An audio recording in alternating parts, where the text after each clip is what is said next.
Okay, so to flush set, here I'm lubing up my drill bit. I like drilling all the way through my metal to allow light through, space for the cutlet.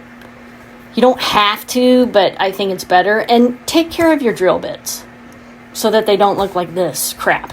So at this point, you have to decide what size you want your diamonds to be, which is critical to decide that before you drill the holes for your flush sets. But I farted around with this bowl of diamonds for so long, I know what's in there.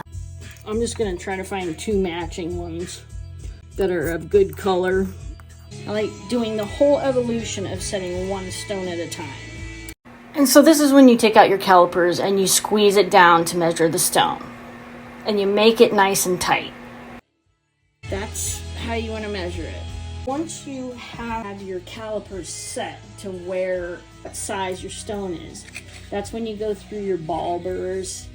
You don't want it to be too close to the size of the measured caliper. You want there to be a little bit of wiggle room in there, because you're just basically using the ball burr to make room for the, what do you call that? The point, the point at the bottom of the stone. That's like more like it. It still has a little bit of wiggle room in there. It's not completely tight. Here's our dude. You can flush set things without drilling a hole all the way through, but you're eliminating the off chance that you might get a little bit of light through it. When you choose your ball burr size, you don't want to blow all the way through it like you did with the drill bit.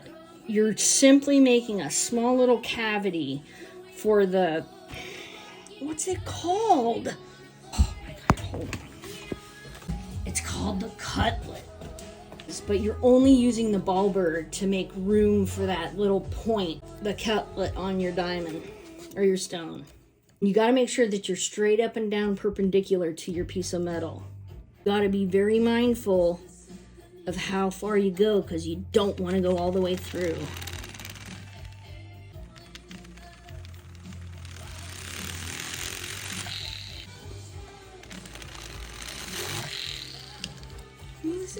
Now this ball burr may be completely the wrong one for the other side, so I'm not going to fart around with the other side quite yet.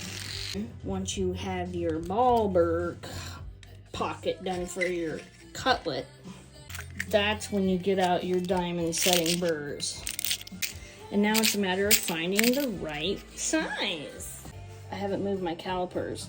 You do the same thing with your setting burr. With this burr, you want it pretty freaking tight.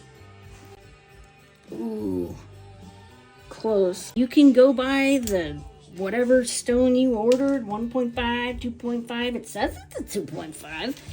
It says it's a 1.5. So I'm gonna pick my 1 millimeter setting burr. That's a big mistake.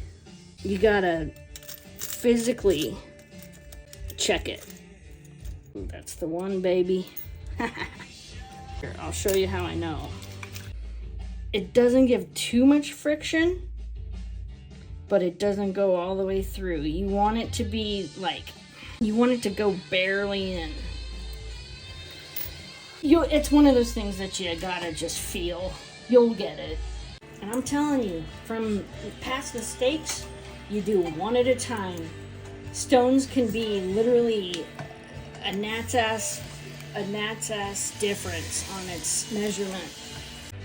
You order 1.5 millimeter diamonds from someone, there's a 99% chance that they're 1.54 or 1.5.05. This is where shit can go south in a hurry. Again, same story as the ball burr. You don't want to go fast and hard. You want to go slow and methodical.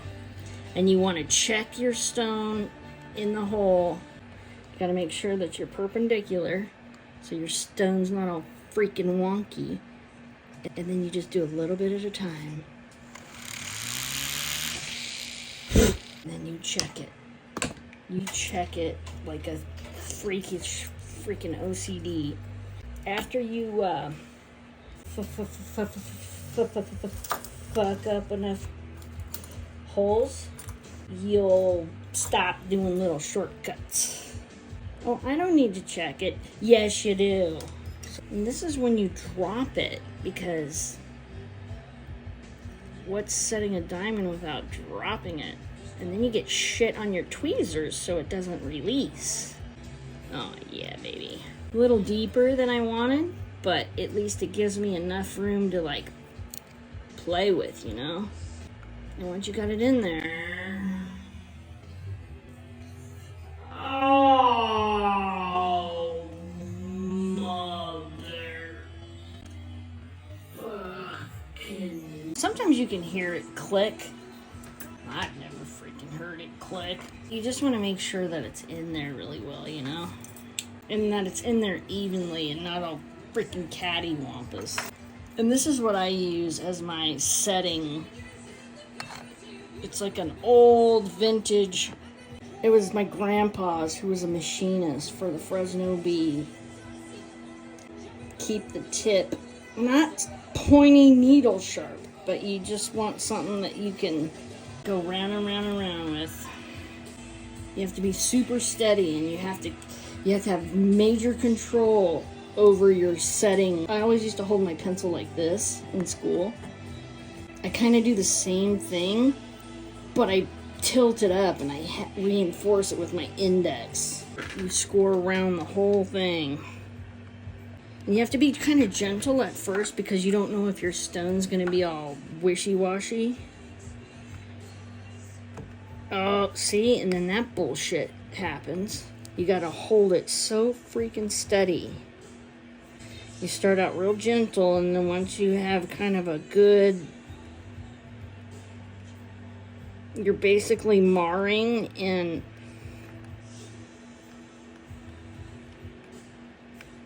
You're spreading that silver. I start sweating when I do this part. Go around and around and around and around and around and around and around and around and around and around. See how that's getting that? See how it's getting that, like, that spread out edge over the girdle? When you think you're done, you're not. You gotta keep on going. You want to do it until you're extra sweaty. Oh, and then when that shit starts happening, then you know you're done. But then you gotta check it. I take a needle from the back. Poke at it from the back. Make sure that it's in there. And now I gotta clean up those little whoopsie daisy bullshits. Oh, this is gonna be such a beautiful ring.